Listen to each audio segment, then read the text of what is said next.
Hello, I'm Hal. This is Pulling It All Together.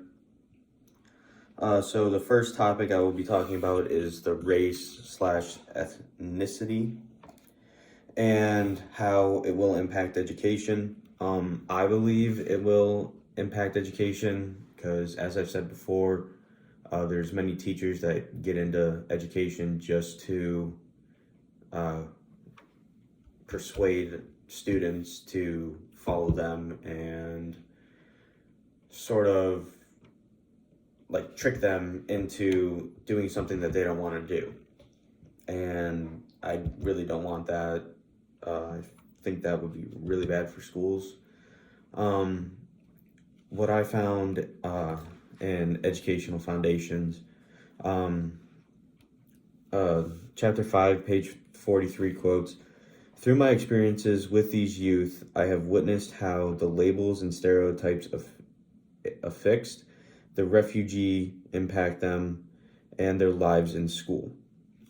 I kind of took this the way as people were kind of bullying other people and calling them names by their race. And the way I would handle that is right away split them up and make sure everyone's okay.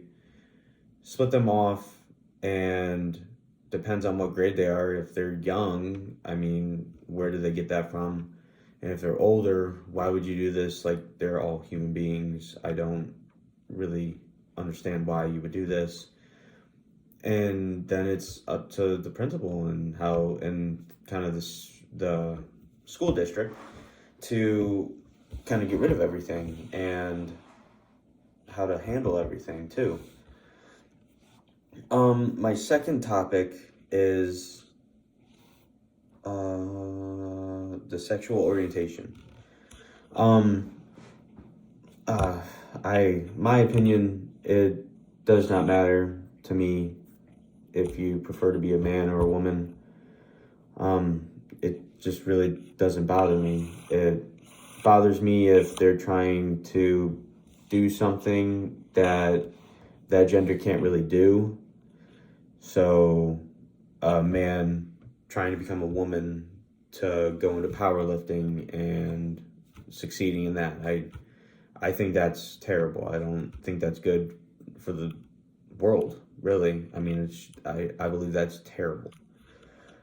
But in education, I feel like the kids have to have a chance to like come out and talk and be safe to talk to. They need people that are able to talk to them back and give them good feedback so they can continue living their lives and live it to the fullest. I got a quote here, and this kind of struck me, and I was really happy I found this one. It's Educational Foundations, Chapter 4, page 33. Quote, "If that is not overwhelming and daunting enough for future educators, the classroom community must also make ample example provision for students from the lesbian, gay, bisexual, transgender, and questioning community." End quote.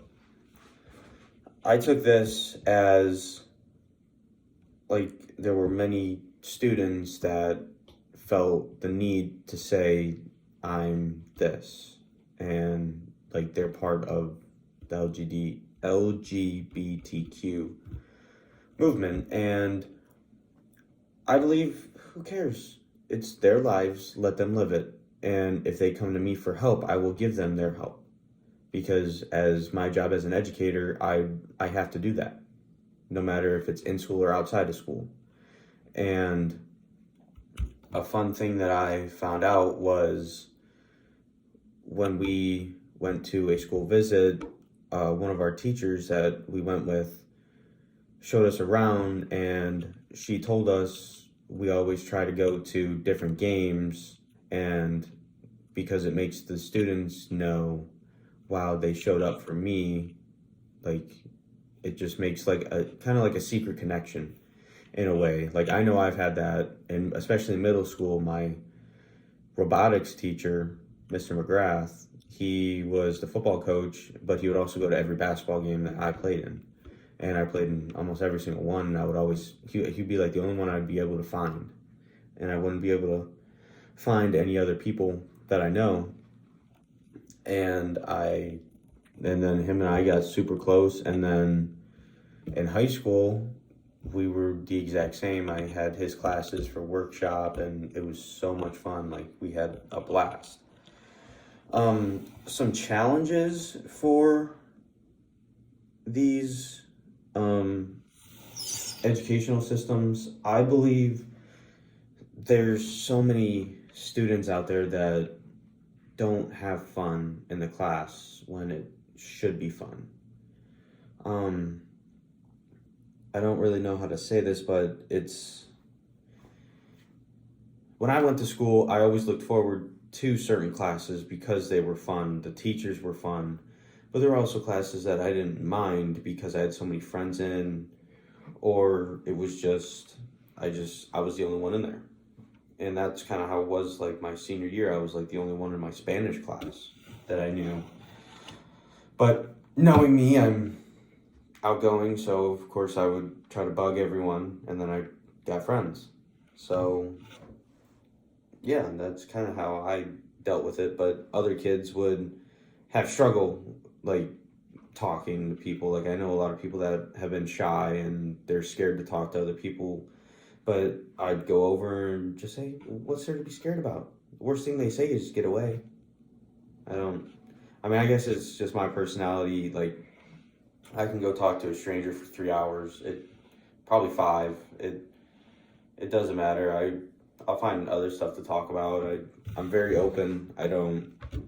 You can ask any of my teammates. I tell them everything about my life. Speaking of fun with education, I think Professor Garris does a really good job of this. He makes me feel like I am super excited for every class. Like, what's going to happen next? And it was the first week, and this quote has like just shocked me, and I've been kind of living by this now. And it was from Professor Garris, and it starts, quote, "Make the class fun, have the kids learn without knowing that they're learning," end quote. And that was from Professor Garris. And when he said that, like, I think I was one of the only ones that had a smile on my face. And I'm like, wow, yeah, like, that's what you have to do sometimes. And I always said, if I was going to become a teacher, like, I'm gonna be the fun guy. I'm going to be the one that students want to go to if they have problems, because I'm open and I'll tell them the truth. And I believe, like, that's why I feel like I would be a great teacher. And the next thing is, the school educators provide equitable educational experiences for learning. If I'm like a first year student or teacher, I feel like I would have mistakes and everything, but I still feel like I would do a really good job. But if there is a question that a student has and I don't know the answer to, I will not hesitate to go to a veteran teacher. I know the biomed, I was talking to one of the teachers, and they said that they were first year, I think a year ago, and they hesitated and they just got so many things wrong. They were screwed up, they were stressed, and then they went to the veteran teacher and they did everything that they needed. And the quote that I found is from Educational Foundations, chapter 21, page 203, quote, "In my mind, he was misappropriating and decontextualizing the term social justice, and he just caused me to think about the implications this debate has for issues I care about, such as diversity, interculture, communication, public education, teaching, and teaching preparation," end quote. And that was from Educational Foundations. And in conclusion, I talked about the race/ethnicity and how it harms the classroom, the sexual orientation, and then answered other questions. Thank you.